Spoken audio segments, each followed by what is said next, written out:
በአሁኑ ሰዓት በርካታ ወጣቶች የተሻለ ህይወት ለመምራት የቤተሰባቸውን የኢኮኖሚ ጫና ለመቀነስና ህልማቸውን ለማሳካት ሲሉ ወደ ኩዌት ይሰደዳሉ። ነገር ግን ብዙዎቹ እዚያ ሲደርሱ ከምንጠብቀውና ከምናስበው ፍጹም የተለየ አስከፊና አሰቃቂ እውነታ ጋር ይጋፈጣሉ። ዛሬ በኩዌት መስራት ስለሌለባችሁ ስህተቶች፣ እዚያ ከሚጠብቋችሁ ድብቅ አደጋዎችና ራሳችሁን እንዴት መጠበቅ እንዳለባችሁ በዝርዝር እነግራችኋለሁ። ይህንን ቪዲዮ እስከ መጨረሻው ተከታተሉ። ወደ ኩዌት ከሄዳችሁ በኋላ በጭራሽ ማድረግ የሌለባችሁና ከፍተኛ ዋጋ ሊያስከፍላችሁ የሚችሉ ዋና ዋና ስህተቶችን የሚከተሉት ናቸው። የመጀመሪያው ህጋዊ ውል ሳያነቡ ወይም ሳይረዱ መፈረም። ወደ ኩዌት ሲሄዱ ብዙ ጊዜ የአረብኛ ቋንቋ ውሎች ይሰጧችኋል። ምን እንደተጻፈበት ፍጹም ሳታውቁ በጭራሽ አትፈርሙ። የሥራ ሰዓታችሁ፣ የእረፍት ቀናችሁ፣ ደሞዛችሁና መብታችሁ በውሉ ላይ በግልጽ መስፈሩን ማረጋገጥ አለባችሁ። አሰሪዎች የውል ስምምነቱን አሻሽለው ሊያጭበረብሯችሁ ስለሚችሉ መጠንቀቅ አለባችሁ። ፓስፖርትና የስልክ መስመር ለአምባገነን ቀጣሪዎች አሳልፎ መስጠት። አብዛኛዎቹ የኩዌት አሰሪዎች ፓስፖርታችሁን በመቀበል ከውጭ ዓለም ጋር እንዳትገናኙ ስልክ ይነጥቋችኋል። ፓስፖርቱ በእጆ እንዲቆይ ማድረግ ወይም ለኢትዮጵያ ኤምባሲ ማሳወቅ እንደሚችሉ ይወቁ። ስልክ መደበቅና ከቤተሰብ ጋር ያለውን ግንኙነት ማቋረጥ በፍጹም የለቦትም። ስልክ ከሌሎት ድምጾን ማሰማት አይችሉም። ከቤት ውጪ ከፍላጎት ውጪ መዘዋወር ወይም ህግ ማፍረስ። በኩዌት የቤት ውስጥ ሰራተኞች ህጎች በጣም ጥብቅ ናቸው። ያለ አሰሪ ፍቃድ ከቤት መውጣት ትልቅ ወንጀል ሊያስከትልና ከሀገር የመባረር ወይም የእስር አደጋ ሊያስከትል ይችላል። ነገር ግን አሰሪው አላግባብ በአካል ወይም በስነ ልቦና የሚጠቀምባችሁ ከሆነ ወዲያውኑ ለህግ አካላት ወይም ለኤምባሲ ማመልከት እንጂ ዝም ማለት የለቦትም። አካባቢውን ባህል፣ ሃይማኖትና ህግ ማቃለል። የኩዌት ህግጋት ከሀገራችን የተለዩ ናቸው። በፎቶ ማንሳት፣ በሰዎች ላይ የሚደረጉ አጸፋዎች ጥንቃቄ ማድረግ ያስፈልጋል። ህግን አለማወቅ ከከባድ ቅጣት አያድንም።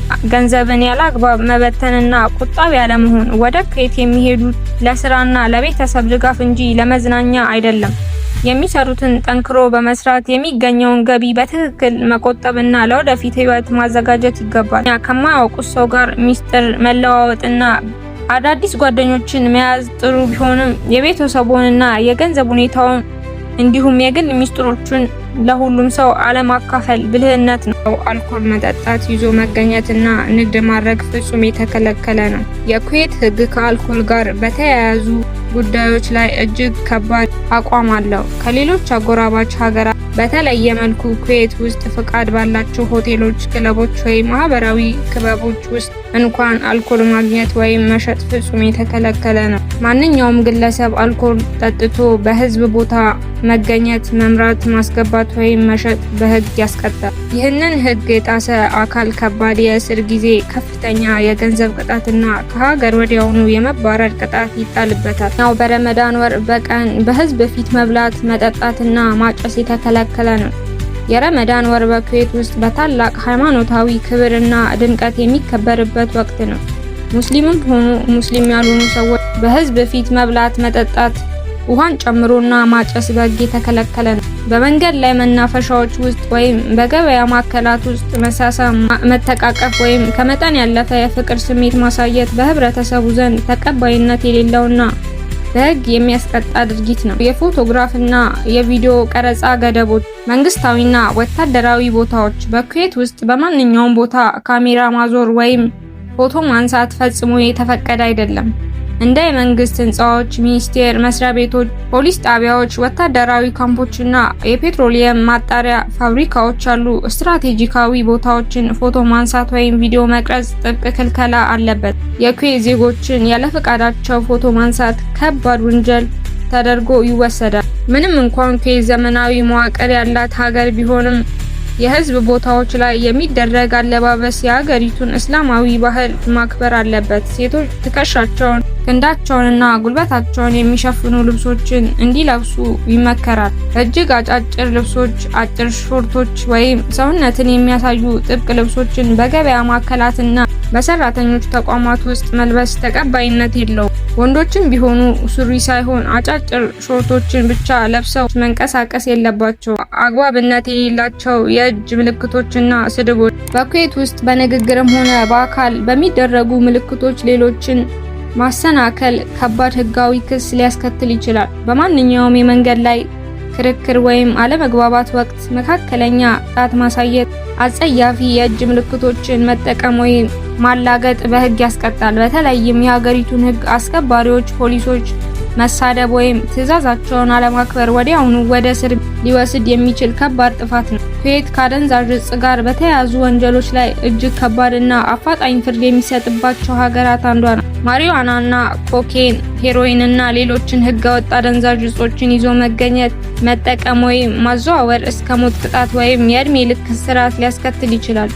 እንዲሁም በሌሎች ሀገራት በሐኪም ማዘዣ የሚወሰዱ አንዳንድ የህመም ማስታገሻዎች በኩዌት ውስጥ እንደ ህገወጥ ዕፅ ሊቆጠሩ ይችላሉ። ያልተረጋገጡ ወይም ፖለቲካዊ ይዘት ያላቸው መረጃዎችን ማሰራጨት። የኩዌት የሳይበር ህግ እጅግ ጥብቅ ነው። በማህበራዊ ሚዲያ እንደ ፌስቡክ፣ ቲክቶክ፣ ዩቲዩብ ወይም ኤክስ ላይ ሐሰተኛ ዜናዎችን ማሰራጨት፣ የመንግስት ባለስልጣናትን መተቸት ወይም ማህበራዊ ውዥንብርን ሊፈጥሩ የሚችሉ መረጃዎችን ማጋራት ህገወጥ ነው።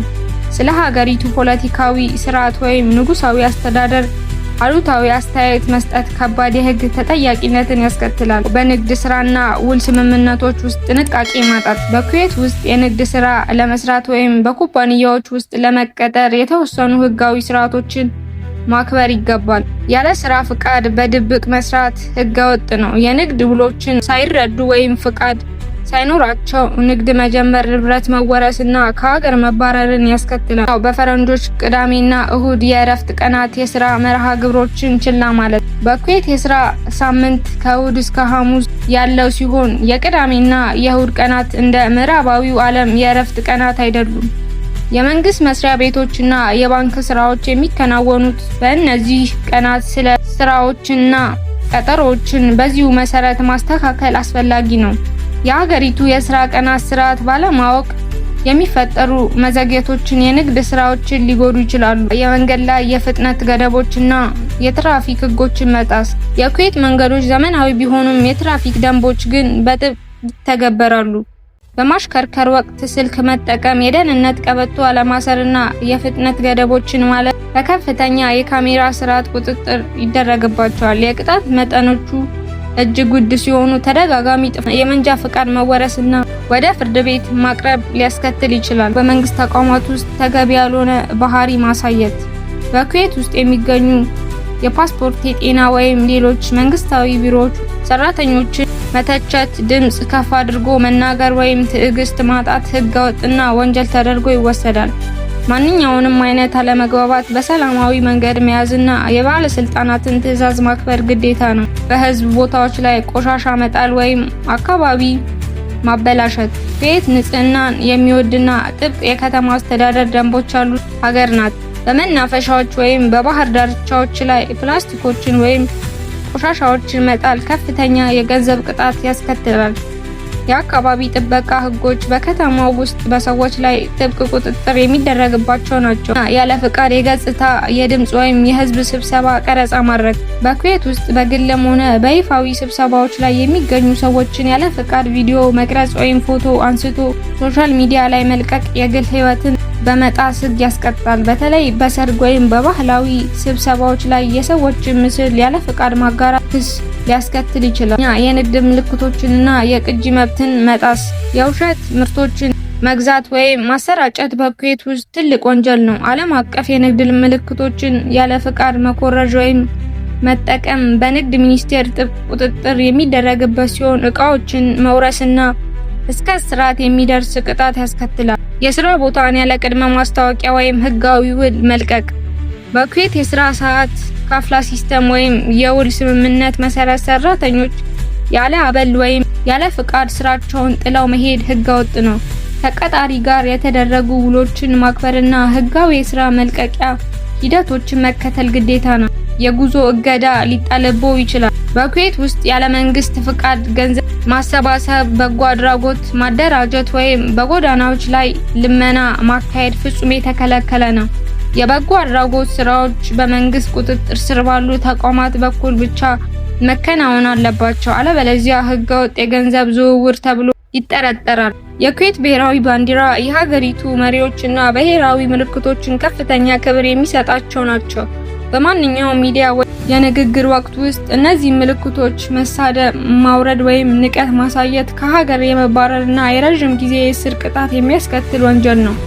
ጠቃሚ ማጠቃለያ፣ የኩዌት ህጎች የሀገሪቱን ባህል፣ ጸጥታና ሃይማኖታዊ እሴቶች ለመጠበቅ የተነደፉ ናቸው። ማንኛውንም እርምጃ ከመውሰዱ በፊት የአካባቢውን ህግጋት ማወቅ ሁልጊዜም ከችግር ይጠብቆታል። ይህንን ቪዲዮ እስከ መጨረሻው ስለተከታተላችሁ እናመሰግናለን። በኩዌት መሬት ሊፈጸሙ የሚገቡና የማይገቡ አስገራሚ እውነታዎችን ከወደዱት ቪዲዮውን ላይክ በማድረግ ለጓደኞቻችሁ ሼር ያድርጉ። እንዲሁም ለወደፊት የምንለቃቸውን ድንቅ ዓለም አቀፍ ዶክመንተሪዎችና ሚስጥራዊ ታሪኮች እንዲደርሱ ሰብስክራይብ በማድረግ የደወል ምልክቱን ይጫኑ።